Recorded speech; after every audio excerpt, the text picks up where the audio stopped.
সন্দেশখালী আর না, তাই তো? প্রতি ভোটে ভাঙড়ে এত মরে কেন? এবারে প্রথম ভোট, ভাঙড়ে একটাও মৃত্যু নেই। ওখানে তো বিজেপি স্টেক নেই, আমাদের তো 70,000 ভোট আছে। বাকি তো আপনাদের A team, B team, B team, C team, in between. তা আমরা তো ভাঙড়টাকে ছেড়ে দিতে পারতাম। ছেড়ে দিলে যিনি জেলে ছিলেন তিনি এখানে আসতেন, আর এই বিলের যিনি বিরোধিতা করেছেন একটু আগে তিনি এখানে আসতে পারতেন না। অকশন করব, আদায় করব, পারসার কাছে পুলিশকে ঢিল মেরেছিলেন, রক্ত বেরিয়েছে। আপনি কি ভেবেছেন ধুলিয়ানে পুলিশ শাটারের তলায় ঢুকেছিল? ভেবেছেন এই পুলিশ মন্ত্রী সেই রকম? কালীঘাট থানায় পুলিশ টেবিলের নিচে ঢুকেছিল। আপনি ভেবেছেন ওইটা? আমার দায়িত্ব পুলিশ কর্মীদের নিরাপত্তা দেওয়া। সরকারি বেসরকারি যাই ভাঙুন, 1 ইঞ্চি এগোতে দেব না, একদম নিশ্চিন্ত থাকুন। আর আপনারা যারা সাপারর ফ্যামিলি, গোটা রাজ্যের শুনে রাখুন, যা হয়ে গেছে অতীত, আর কিছু করতে দেব না। যদি করে এই আইনের কঠিন এবং কঠোর প্রয়োগ হবে। সব সময় ভাবেন ধরে কিছুদিন রাখবে, লম্বা বিচার প্রক্রিয়া শেষ হতে হতে ভোট হয়ে যাবে, উইটনেস মরে যাবে, সব এদিক ওদিক করে দেব। এই তো ছিল এতদিনের প্র্যাকটিস। এই প্র্যাকটিস করতে দেব না। বিচার দেব, সম্পত্তি বাজেয়াপ্ত করে ক্ষতিপূরণ আদায় করব, এবং যা যা করার দরকার করব। এই আইনে, আগের আইনে অনেক ফাঁক ফোকর ছিল, বর্তমান আইনে ফাঁক ফোকর রাখা হলো না। এবং এই আইন কেবলমাত্র গুন্ডাদের ক্ষেত্রে প্রযোজ্য।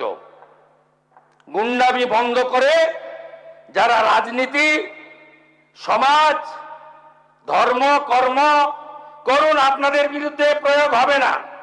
আর সবচেয়ে আতঙ্কের জায়গাটা আপনাদের হয়েছে কোথায় জানেন? প্রিভেন্টিং অ্যারেস্ট, তাই তো? 1 বছর পর্যন্ত, তাই তো?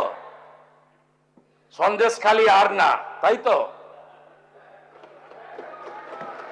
প্রতি ভোটে ভাঙড়ে এত মরে কেন? এবারে প্রথম ভোট, ভাঙড়ে একটাও মৃত্যু নেই। ওখানে তো বিজেপি স্টেক নেই, আমাদের তো 70,000 ভোট আছে। বাকি তো আপনাদের A team, B team, B team, C team, in between. তা আমরা তো ভাঙড়টাকে ছেড়ে দিতে পারতাম। ছেড়ে দিলে যিনি জেলে ছিলেন তিনি এখানে আসতেন, আর এই বিলের যিনি বিরোধিতা করেছেন একটু আগে তিনি এখানে আসতে পারতেন না।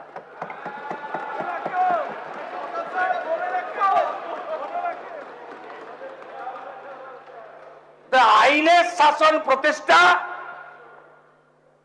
এবং যখনই আমরা মনে করি সম্প্রদায়ের মধ্যে বিরোধ তৈরি করা হতে পারে, যেমন নওদার এমএলএ করছে, ওর নির্দিষ্ট এজেন্ডা আছে। বিধানসভা ভোটের আগে করেছেন ধর্মীয় স্থান নিয়ে, এজেন্ডা ছিল 135টা এমএলএ জেতাবেন, মুখ্যমন্ত্রী তৃণমূলের হবে আর উনি উপমুখ্যমন্ত্রী হবেন। অন্য কোথাও খায়নি, নওদা রেজিনগরে খাইয়ে দিয়েছেন।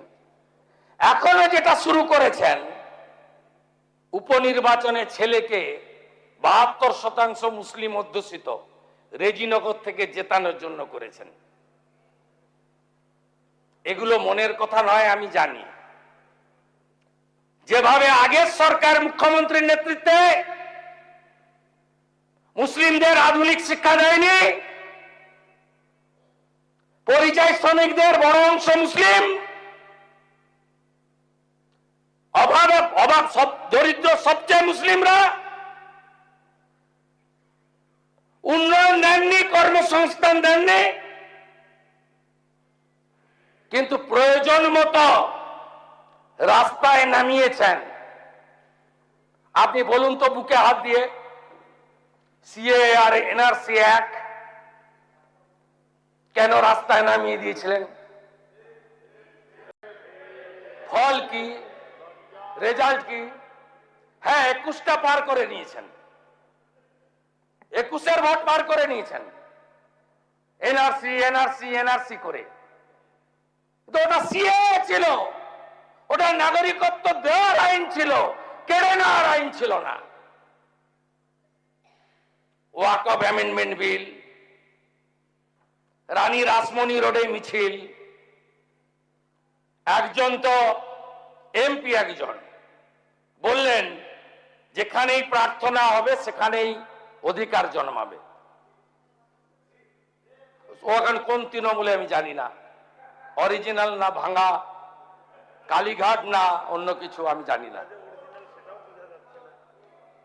আর আগের মুখ্যমন্ত্রী তো বলেইছিলেন আমি বেঁচে থাকতে থাকতে আমি কার্যকর করব না। আর উনি সংখ্যালঘু বিভাগের সচিবকে দিয়ে বলেছিলেন তাড়াতাড়ি, আর মাত্র 7 দিন আছে, উম্মিত পোর্টালে নথিভুক্ত করো, নইলে তোমাদের সব ওয়াকফ সম্পত্তি ব্যাহত হলো।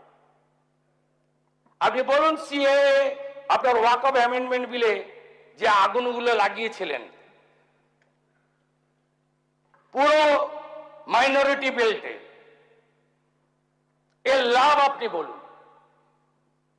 আপনি বলুন এর লাভ কি?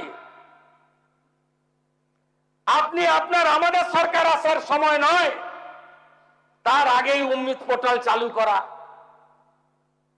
ওয়াকফ প্রপার্টিকে ডিজিটালি নথিভুক্তকরণ করা, পেপার জোগাড় করতে বলা, আন্দোলন যদি করতে হয় দিল্লি গিয়ে করো। আর আমিও বলবো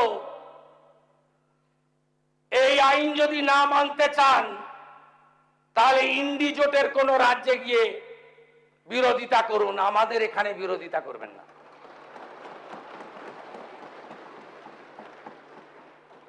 ভুল পথে চালিত করে আজকে এই লোকগুলোর পরিবার